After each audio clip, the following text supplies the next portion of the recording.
Saudi Arabia. இங்க வந்து கடந்த 10 வருடங்களாக வீட்டு வேலை ஹவுஸ்மேடாக இருந்து இந்த பெண் வந்து பணிபுரிகிறாங்க. அந்த செய்திய பார்ப்போம்.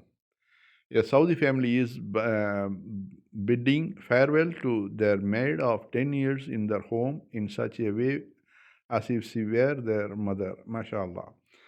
அதாவது 10 வருடம் அந்த வீட்ல ஹவுஸ்மேடா இருந்து வேலை செஞ்சிருக்கிறாங்க. அந்த பெண் வந்து முடிச்சுக்கிட்டு போறாங்க. ஏர்போர்ட்ல வந்து அந்த பிள்ளைகள் வந்து எல்லாம் வந்து வழி அனுப்ப வந்திருக்கிறாங்க. பொதுவாவே சிறு வயசுலேருந்தே அந்த பிள்ளைகள வந்து ஒரு தாய் போல வளர்த்தவர் தான் இந்த ஹவுஸ்மேட். ஏன்னா, அவங்க வந்து புருஷன் ஒரு இடத்துல வேலையில இருப்பாப்புல, பொண்ணு மனைவி ஒரு இடத்துல டீச்சரா இருப்பாங்க. அப்போ வந்து அவங்களால வந்து பிள்ளைகள வந்து சரியா கேர் பண்ண முடியாது.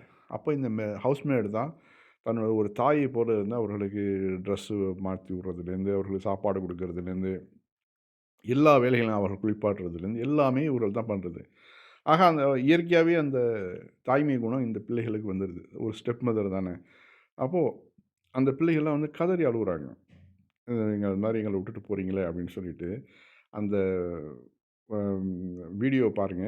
ஏர்போர்ட்ல அந்த பெண்ண அந்த ஹவுஸ்மேடு முடிச்சுட்டு போறப்ப அவங்களும் அழுகுறாங்க. அந்த பிள்ளைகள்லாம் கதறி அழுகுது. இதெல்லாம் ஒரு உண்மையிலேயே 2வது இந்த இதனால வந்து பொருளாதாரம் எப்படி பகிர்ந்து கொடுக்கப்படுதுன்னு பாருங்க.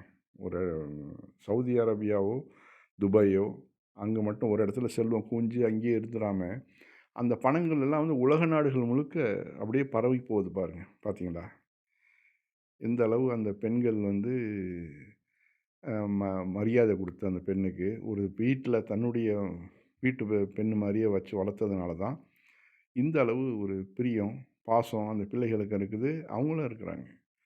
இது வெறும் வேலையில மட்டும் கிடையாது. வேலை மாத்திரம் கிடையாது. அதில வந்து வீல் சேர்ல இருக்கிறாங்க. ஒரு கால் உடம்பு முடியல. அதனால தான் முடிச்சுட்டு போறாங்கன்னு நெனைக்கிறேன். உண்மையிலேயே ரொம்ப நெகிழ்ச்சியான சம்பவம். இது ஒரு ஒரு வீடுகள் மட்டும் இல்ல. சவுதியில, துபாயில இருக்கக்கூடிய வீடுகள்ல பெரும்பாலான ஹவுஸ்மேடுகள் 1, 2 குறைகள் இருக்கலாம். குறைகளே இல்லாம நம்ம வந்து சொல்லல. குறைகள் வந்து எல்லா மனிதர்களும் ஒரே மாதிரி இருந்துற போறதில்லல்ல. நம்ம நல்ல மனிதர்கள விஷயத்த எடுத்து பார்த்து, அதன் மூலம் நம்ம வந்து பாடம் படிக்கணும். இது மாதிரி நாமளும் நமக்கு கிட்ட இருக்கக்கூடிய வேலையாட்கள அன்போடும், பண்போடும், பாசத்தோடும் நாம வந்து நடத்தணும். அந்த பாடங்கள நம்ம பெறுவதற்காக தான், இது மாதிரியான காணொளிகள்லாம் நமக்கு வந்து ரொம்ப ரொம்ப உதவியா இருக்கும். நாமும் நமக்கு கீழ இருக்கக்கூடிய வேலையாட்கள அன்போடும், பாசத்தோடும் நடத்துவோம். நன்மைகளை பெறுவோம்.